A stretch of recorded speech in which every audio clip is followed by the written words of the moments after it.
एक नाम का जीवन में इसको साइंस ने रिसर्च में पाया गया, इसको कहता है कॉकटेल पार्टी इफेक्ट। जब किसी व्यक्ति को उसको नाम से बुलाते हैं, न जाने उसे पूर्ण जीवन में लाखों करोड़ों बार अपना नाम को सुने। बच्चों का जिस प्रकार के नाम होंगे उसके अंदर उसी प्रकार का संस्कार होंगे। जर्मन के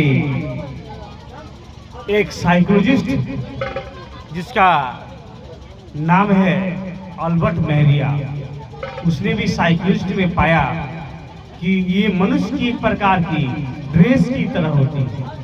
जैसे आप ड्रेस पहनेंगे आपका विचार वैसे होंगे।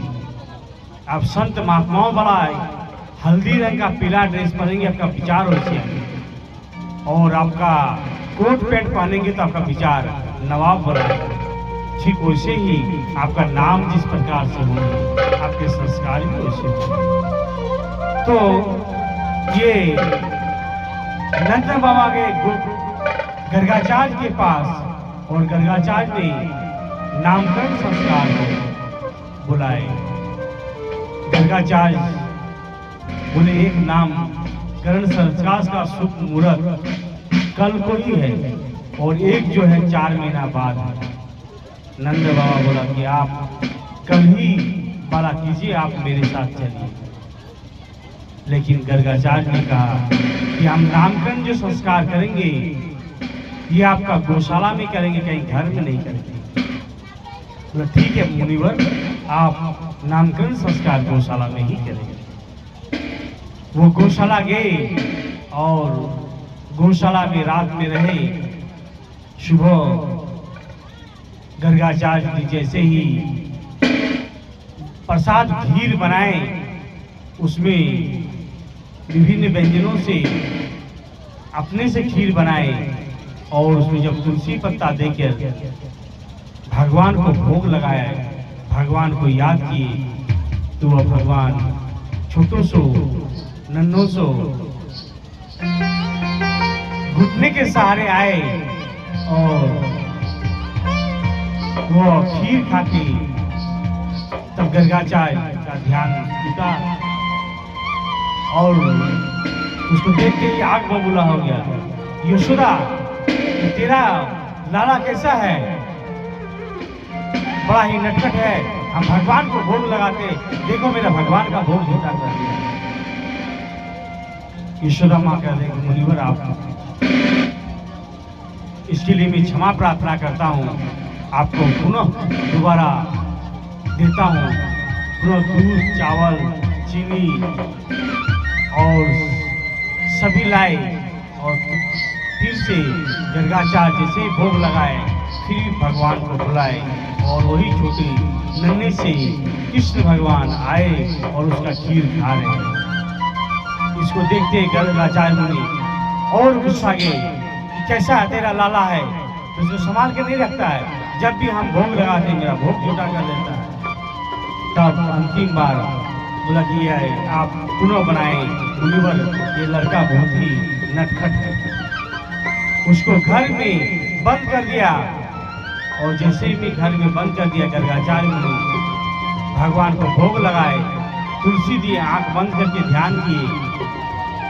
तब भगवान बोला कि हम कैसे जाएंगे, जब जब आप मुझे बुलाए तब तक आपका प्रसाद खाने के लिए हम तो गए, लेकिन इस बार तो मुझे मम्मी ने घर में आपके कहने से बंद कर दिया, आपके प्रसाद में कैसे ग्रहण कर सकता हूँ। गर्गाचार्य ने ध्यान मुद्रा से देखे तो वह कोई छोटू बच्चा नहीं, वह भगवान श्रीमन नारायण के अवतार भगवान श्री कृष्ण थे। बोलिए श्याम रामचंद्र महाराज की, लड्डू गोपाल की, जगत गुरु भगवान श्री कृष्ण की। वह भगवान कृष्ण के जब भोग लगाए तो गर्गाचार्य उस घर में गए, और उसे चतुर्भुज रूप में जब देखे तो उसे प्रणाम किया और बोल हमसे क्षमा कीजिए। और एक बात मुनिवर आप याद रखेंगे कि ये बात आप और हम में होना चाहिए, ये बात माँ तक नहीं जाना चाहिए।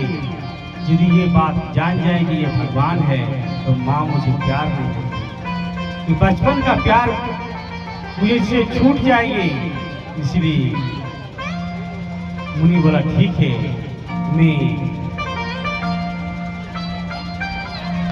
उसका नामकरण करूंगा, लेकिन आपके बारे में हम बताएंगे। जैसे ही नामकरण संस्कार में बैठे तो जो यशोदा माँ के लल्ला का नाम रखा, वो रखा कृष्ण। कृष्ण कृष्ण अर्थात कसती इति कृष्ण, जिसके नाम से, जिसके नाम के उच्चारण से आपके सारे जो दर्द तकलीफ क्रस जाता है, आकर्षित हो जाता है, दूर हो जाता है, वो है कृष्ण। इसलिए ये नाम पतित पावन नाम है। इस नाम के उच्चारण से मनुष्य में अंदर तरंग उत्पन्न होते हैं और उससे सारा वातावरण शुद्ध हो जाता है। अच्छा, गर्गाचार्य ने उसका नामकरण जो संस्कार किए और दूसरा का नाम रखा बलराम, क्योंकि बल का आविर्भूत भाव है, इसलिए इसका नाम रखा बलराम। तो गर्गाचार्य ने गौशाला पर इसलिए इसका नामकरण किया क्योंकि मनुष्य को हर घर में गाय होना चाहिए। जिस घर में गाय रहेंगे उस घर में भगवान लक्ष्मी का वास होगा, और जिस घर में बकरी रहेंगे उस घर में लक्ष्मी चले जाएंगे। इसीलिए सनातनों हिंदू धर्म को बकरी पालन नहीं करना चाहिए। गाय आप लोग रख सकते हैं, यदि आप गाय रखते हैं तो उसके गोबर से, उसके दूध से, उसके मूत्र से वातावरण प्रफुल्लित हो जाता है। और दूसरा कि मनुष्य के नामकरण संस्कार करना चाहिए, क्योंकि नाम ही मनुष्य की वो भक्ति है कि मरने के बाद ही मनुष्य के नाम रह जाता है। इसलिए सज्जनों, आप नाम का प्रभाव अजामिल ध्रुव की कथा में भी देखें कि नारायण नाम का कितना प्रभाव है। इसीलिए अपने बच्चों का नामकरण संस्कार कराए, और हम लोग गायत्री परिवार से सभी संस्कार आप लोग को कराते हैं। आप लोग चाहे तो संस्कार भी करा सकते हैं।